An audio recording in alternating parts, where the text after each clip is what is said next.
Hello and welcome my friends in this tragic story of a happy family in the World War. You will get many useful lessons from this tragic story, so keep watching to the end. To motivate me to create more content, like this video and subscribe to my channel. The Second World War was a time of great tragedy and loss for many people. It was a time when the world was torn apart by war, and families were separated, never to be reunited again. This is the story of one such family and the devastating effects that the war had on their lives.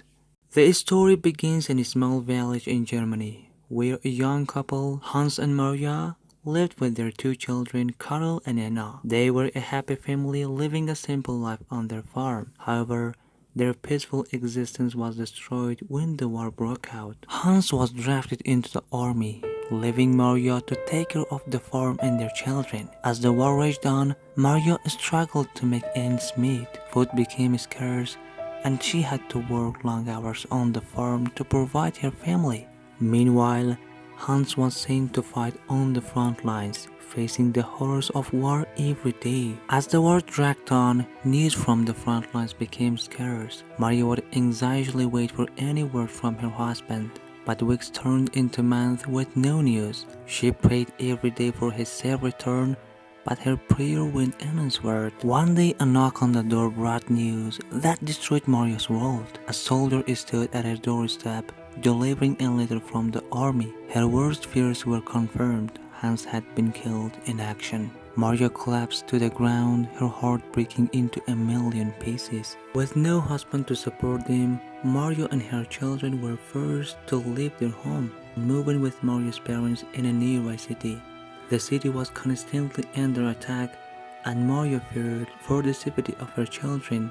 She would often huddle with them in the basement during air raids, praying for their survival.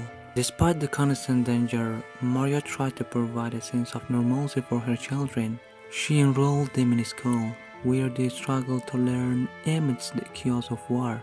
Karl, the eldest, had always dreamed of becoming a doctor, but those dreams were destroyed by the war. He had to drop out of school to help his mother with odd jobs to make ends meet. Anna, on the other hand, was a bright and curious child.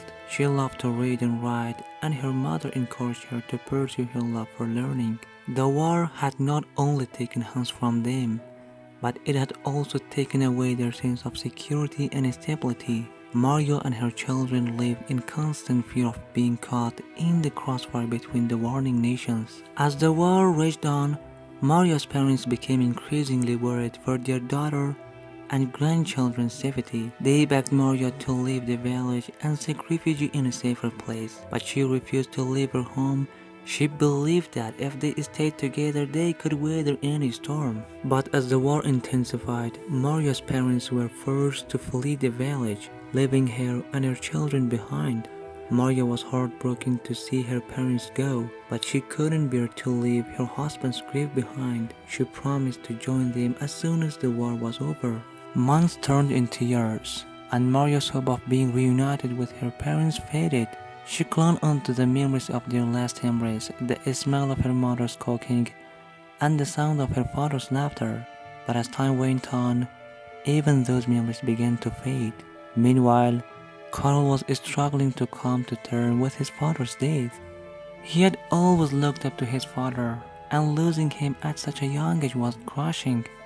He often wondered what his life would have been like if the war had not taken his father away.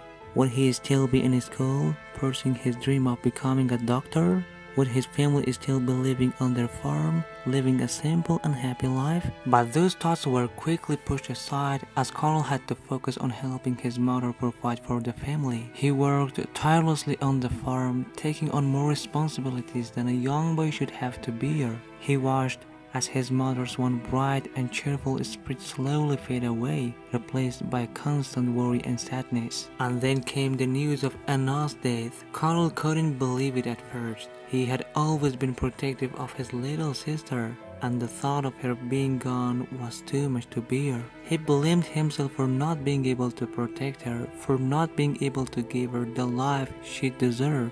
Maria was inconsolable, Losing her daughter was a pain that she could never fully recover. She often found herself sitting on Anna's grave, talking to her as if she was still there. She would tell her about the farm, about the cow's hard work, and how much she missed her. It was her way of coping with the loss, of keeping her daughter's memory alive. But even during all this tragedy, Mario and Coral found strength in each other. They leaned on each other for support, and together they rebuilt their farm and their lives. They never forgot their loved ones who were taken too soon, but they also never forgot the lessons they learned from the war, to appreciate the little things in life, to never take anything for granted, and to never lose hope in the face of adversity. Years went by, and Mario and Carl's farm flourished once again. The scars of war were still visible in the ruins of their valleys, in the memories that haunted them, in the absence of their loved ones. But they had also learned to find joy in the simple things, in the sound of birds chirping, in the smell of freshly cut grass, and the warmth of each other's company. In the end,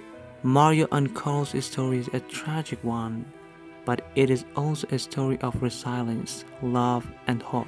They may have lost everything in the war, but they never lost their humanity, and that it is a victory worth celebrating.